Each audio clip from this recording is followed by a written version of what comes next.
বাবা, তুমি এখানে দাঁড়িয়ে আছো কেন? বাবারে, তোর অপেক্ষা দাঁড়িয়ে আছি, তোর সাথে কিছু কথা আছে। না, কথা তো তুমি বাসায় গিয়েও বলতে পারতে, এখানে দাঁড়ানোর কি আছে? চলো বাসায় চলো। বাবারে, বিশ্বাস কর, বাসায় বলার মতো পরিস্থিতি নাই। বাসায় কেন বলা যাবে না? মানে কি এমন কথা বলবো যে বাসায় বলা যাবে না? বাবা, বাসায় বলতে পারবো না, তাই রাস্তায় দাঁড়িয়ে আছি। আচ্ছা ঠিক আছে, বাদ দাও, বলো কি বলবে। শোন বাবা, কি কম লজ্জার কথা, তুই অফিসে যাওয়ার পরেই তোর বউ বাড়ি থেকে একটা ছেলে নিয়ে আসছে। তোর বাবা আমি একদিন দেখে ফেলি, তারপরে আমার উপরে অত্যাচার। তোকে আমি কখন বলেছি বাড়ি থেকে বের হয়ে যা? তুই জানিস না এই সময় আমার বয়ফ্রেন্ড আবার বাড়িতে আসবে, তার সাথে আমি সময় কাটাবো। তোর জন্য আমি সময় কাটাতে পারবো না। এই মুহূর্তে বাড়ি থেকে বের হ, আর ৩-৪ ঘন্টার আগে বাড়িতে আসার নামও নিবি না। তুমি কি শুরু করছো? তোমার বয়ফ্রেন্ডের জন্য আমার প্রতি অত্যাচার করো? আমার ছেলে যদি জানতে পারে তোমার খবর আছে। কি? তোর এত বড় সাহস? তুই তোর ছেলের কাছে সবকিছু বলে দিবি? তোকে না আমি একদম মেরে ফেলবো। তুই তোর ছেলের কাছে বলে দিবি? এই মুহূর্তে তুই এখান থেকে যাবি, আমরা একটু সময় কাটাবো। শোনো বৌমা, আমি যাবো কই? তুই কোথায় যাবি সেটা কি আমি জানি? তোকে বলেছি না ২-৩ ঘন্টা পর তারপর বাড়িতে আসবি। যা, বের হ। বের হ। আর বলে কি, আমি যদি বলি ও আমাকে বাইতে তাড়িয়ে দেবে। আমি আমি বহুদিন চেষ্টা করছি, অপেক্ষা আছি, কিন্তু তোর বউ আমাকে সুযোগ দিচ্ছে না তোকে কথা বলার জন্য। তাই বাবা, আজ বাধ্য হয়ে রাস্তায় দাঁড়িয়ে আছি। বাবারে, তোর বউ আমার অনেক অত্যাচার করতেছে, আমি সহ্য করতে পারতেছি না বাপ। কি বলতেছো তুমি? মানে এই সব কিছু সত্যি? ও আরেকটা ছেলের সাথে পরকীয়া করে তোমার গায়ে পর্যন্ত হাত তুলে, মানে ও কিভাবে এসব করতে পারে? আমার কেন জানি বিশ্বাস হচ্ছে না বাবা। বাবারে, বিশ্বাস কর, আমি যা কইতেছি সত্য কথাই কইতেছি। আচ্ছা ঠিক আছে, চলো আমার সাথে। আচ্ছা, আজ তোমার শ্বশুর কোথায়? আমার শ্বশুরকে দিয়ে তুমি কি করবে? তাছাড়া তুমি এই সময় আসবে এটা জেনে ওকে আমি বাড়ি থেকে বের করে দিয়েছি। আমরা আগে একটু সময় কাটাই, তারপর না হয় আসবে। ও থাকলে তো আমরা ঠিক মতো সময় কাটাতে পারি না। ভালো করছো তুমি, আপদটা আমি বিয়ে দেখছি। আচ্ছা এটা শোনো জান, আজকে কি আজকে কি?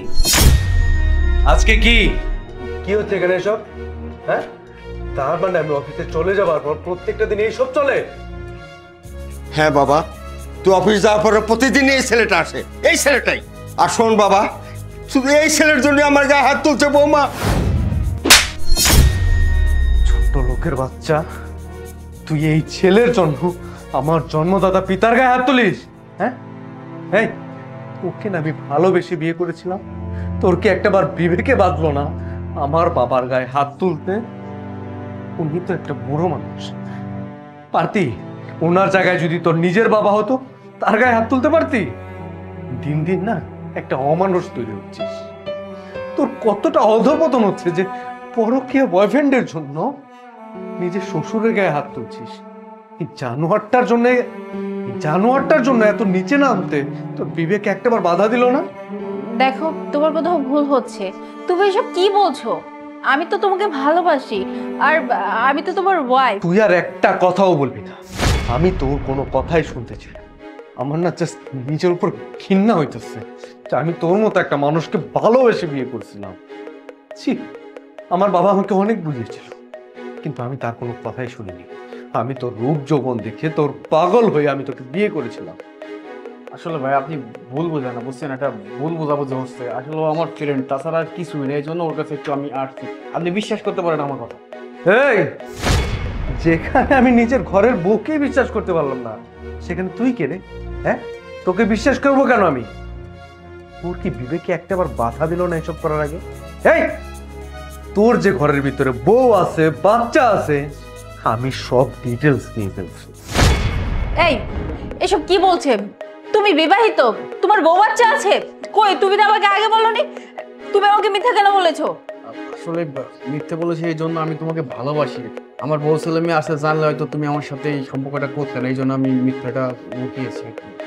তার মানে এতটা দিন তুমি আমাকে ধোঁকা দিয়েছো? হে লিসেন, ধোঁকা না ও তোমাকে দেয়নি, তুমি আমাকে দিছো। তুমি আমার ঘরের বউ ছিলা, আমি তোমাকে কোনো কিছুতে কমতি রাখি না। আদর সোহাগ ভালোবাসা যখন যেটা চাইছো আমি সেটাই দিচ্ছি। তুমি কি করলা এটা? হ্যাঁ, আমার পিঠ পিছে আমাকে ছুরি মারলা।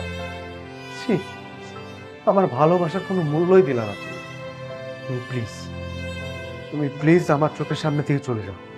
যে কিনা আমার নিজের জন্মদাতা পিতাকে সম্মান করতে পারে না, আর যাই হোক তার মতো বউ আর কোনো দরকার নেই। আমি আর একটা মুহূর্ত তোদের দুইজনের চেহারা আমি দেখতে চাই না। তুই আমার আমার বউকে ওর হাত ধরেছিস না? ওর হাত ধরে আমার বাসা থেকে বেরিয়ে যা। আরে কি বলছো তুমি এসব? আমি যেতে বলছি এখান থেকে। দাঁড়িয়ে আছিস কেন? যা।